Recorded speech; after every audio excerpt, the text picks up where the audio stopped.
मुगल सल्तनत की कहानी बाबर से शुरू होती है, जो तैमूर और चंगेज खान का वंशज था, जिसे महत्वाकांक्षा और राज करने का अधिकार दोनों विरासत में मिले थे। मध्य एशिया से बाहर निकाले जाने के बाद बाबर ने खुद को काबुल में स्थापित किया और उत्तरी भारत की टूटी हुई रियासतों पर नजर डाली, जिस पर तब कमजोर लोदी वंश का शासन था। असंतुष्ट सरदारों ने बाबर को हमला करने के लिए बुलाया और 1526 में उसने पानीपत में सुल्तान इब्राहिम लोदी का सामना किया। संख्या में कम होने के बावजूद बाबर ने बारूद, तोपखाने और इनोवेटिव टैक्टिक्स का इस्तेमाल करके लोदी सेना को हरा दिया। दिल्ली और आगरा पर कंट्रोल हासिल करने के बाद बाबर ने मुगल सल्तनत की स्थापना की। उसके शासन को जल्द ही राणा सांगा के नेतृत्व में राजपूत संघ ने चुनौती दी। 1537 में खानवा की लड़ाई में बाबर की बेहतर टैक्टिक्स और तोपखाने ने एक और निर्णायक जीत हासिल की। इन जीतों ने उत्तरी भारत में मुगल प्रभुत्व को पक्का कर दिया। बाबर के छोटे शासन ने एक ऐसे वंश की नींव रखी जिसने सदियों तक उपमहाद्वीप को आकार दिया। मुगलों का दौर शुरू हो गया था। बाबर की मौत के बाद उसके बेटे हुमायूं को एक कमजोर सल्तनत विरासत में मिली और उसे महत्वाकांक्षी भाइयों और अफगान दुश्मनों से खतरों का सामना करना पड़ा। हुमायूं के कमजोर नेतृत्व और सत्ता के बंटवारे ने मुगल अथॉरिटी को कमजोर कर दिया।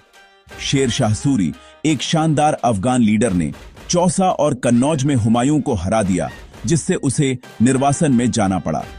हुमायूं ने कई साल एक बंजारे के रूप में बिताए, कूटनीति और सहनशीलता में मुश्किल सबक सीखे।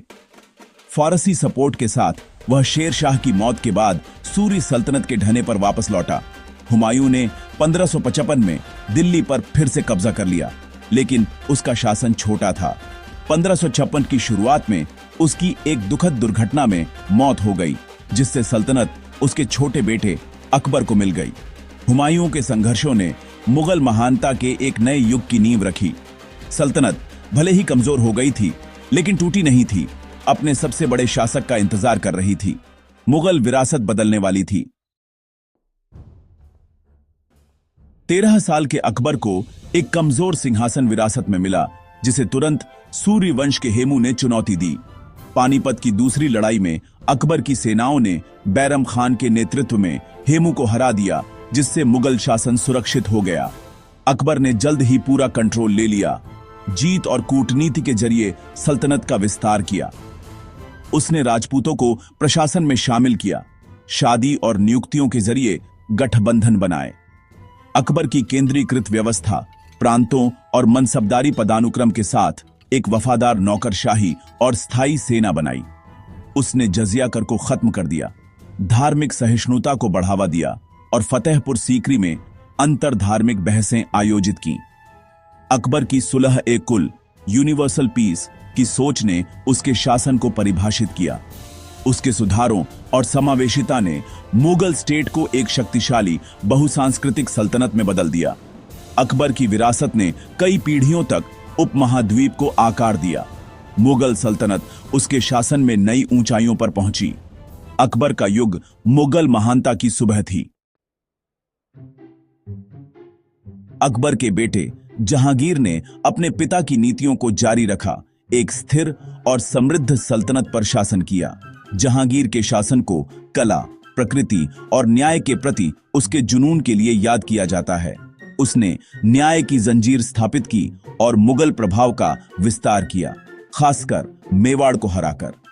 उसकी पत्नी नूरजहां एक शक्तिशाली राजनीतिक शक्ति बन गई।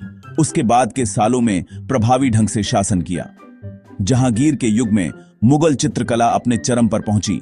कलाकारों ने प्राकृतिक चित्रों और पेड़ पौधों के अध्ययनों में उत्कृष्ट प्रदर्शन किया। दरबार सांस्कृतिक प्रतिभा का केंद्र बन गया, जिसमें फारसी और भारतीय परंपराएं मिली हुई थीं। जहांगीर की विरासत मुगल कला और संस्कृति के विकास में है। सल्तनत की सांस्कृतिक पहचान हमेशा के लिए समृद्ध हो गई। शाहजहां का शासन मुगल वास्तुकला और सांस्कृतिक उपलब्धि का स्वर्णिम युग था। उसने आगरा को बदल दिया और दिल्ली में नई राजधानी शाहजहानाबाद का निर्माण किया। उसकी सबसे बड़ी कृति ताजमहल प्रेम और वास्तुशिल्प पूर्णता का प्रतीक है।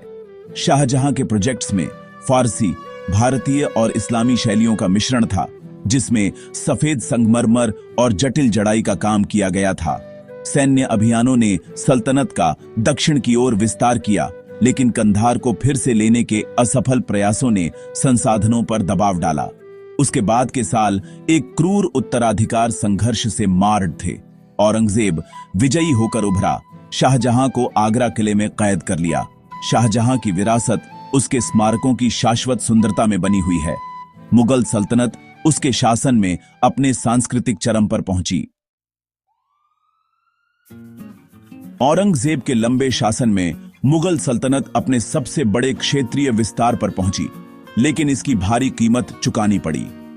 एक धर्मनिष्ठ और कठोर शासक, उसने अकबर की सहिष्णुता की नीतियों को उलट दिया, जजिया को फिर से लागू किया और इस्लामी कानून को लागू किया। उसकी धार्मिक कट्टरता ने कई लोगों को अलग थलग कर दिया, जिससे राजपूतों, सिखों और मराठों के बीच व्यापक विद्रोह हुए। औरंगजेब के लगातार दक्कन अभियानों ने शाही खजाने को खत्म कर दिया और सल्तनत को थका दिया। सैन्य सफलताओं के बावजूद वह मराठों को अधीन करने में विफल रहा और सल्तनत का मूल कमजोर हो गया। लंबे समय तक युद्ध और कठोर नीतियों से एडमिनिस्ट्रेशनिक विफलता और वित्तीय संकट पैदा हुआ। 1707 में उसकी मौत तक सल्तनत अत्यधिक फैली हुई और अस्थिर थी। औरंगजेब का शासन मुगल पतन के चरम और शुरुआत दोनों को दर्शाता है। विघटन के बीज बोए जा चुके थे। सल्तनत का भविष्य अनिश्चित था। मुगल सल्तनत की ताकत उसके केंद्रीकृत प्रशासन में थी, जिसे अकबर के अधीन परफेक्ट किया गया था। सम्राट निरंकुश अधिकार के साथ शासन करता था, जिसमें वजीर और मीर बख्शी जैसे प्रमुख मंत्री उसकी मदद करते थे।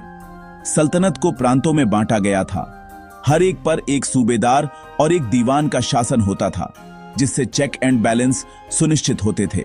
मनसबदारी प्रणाली ने रैंक और सैन्य दायित्वों को सौंपा, जिससे एक वफादार संभ्रांत वर्ग बना। राजा टोडरमल के सुधारों से मूल्यांकन और संग्रह को मानकीकृत करते हुए एक परिष्कृत भूमि प्रणाली के माध्यम से राजस्व एकत्र किया गया। जमींदार बिचौलियों के रूप में काम करते थे, किसानों से कर एकत्र करते थे और उन्हें राज्य को भेजते थे। इस संरचना ने व्यवस्था बनाए रखी और सल्तनत की विशाल सेना और सांस्कृतिक परियोजनाओं को वित्त पोषित किया। मुगल प्रशासन दक्षता और नियंत्रण का एक मॉडल था। इसकी विरासत ने सदियों तक भारतीय शासन को प्रभावित किया। मुगल युग सांस्कृतिक संलयन का एक स्वर्णिम युग था, जिसमें फारसी, मध्य एशियाई और भारतीय परंपराएं मिली हुई थीं। मुगल दरबार कला, साहित्य और संगीत के केंद्र बन गए, जो दुनिया भर से प्रतिभाओं को आकर्षित करते थे। चित्रकला का विकास हुआ। हुमायूं के अधीन फारसी शैलियों से लेकर जहांगीर के अधीन प्राकृतिक उत्कृष्ट कृतियों तक वास्तुकला अपने चरम पर पहुंची, जिसमें फतेहपुर सीकरी और ताजमहल जैसे भव्य स्मारक थे। फारसी प्रशासन की भाषा थी, लेकिन क्षेत्रीय भाषाएं और साहित्य भी खूब फले फूले। इस अवधि में उर्दू का उदय हुआ और तुलसीदास जैसे कवियों द्वारा महान काम किए गए। मुगल संस्कृति ने भारत की पहचान पर एक अमिट छाप छोड़ी। इसकी कलात्मक और बौद्धिक विरासत बनी हुई है। मुगल सल्तनत का पतन धीरे धीरे हुआ। औरंगजेब की मृत्यु के बाद आंतरिक संघर्ष और बाहरी खतरों से शुरू हुआ। कमजोर उत्तराधिकारियों और उत्तराधिकार के लगातार युद्धों ने राज्य को तोड़ दिया। मनसबदारी प्रणाली ढह गई, जिससे भ्रष्टाचार और किसानों में अशांति पैदा हुई।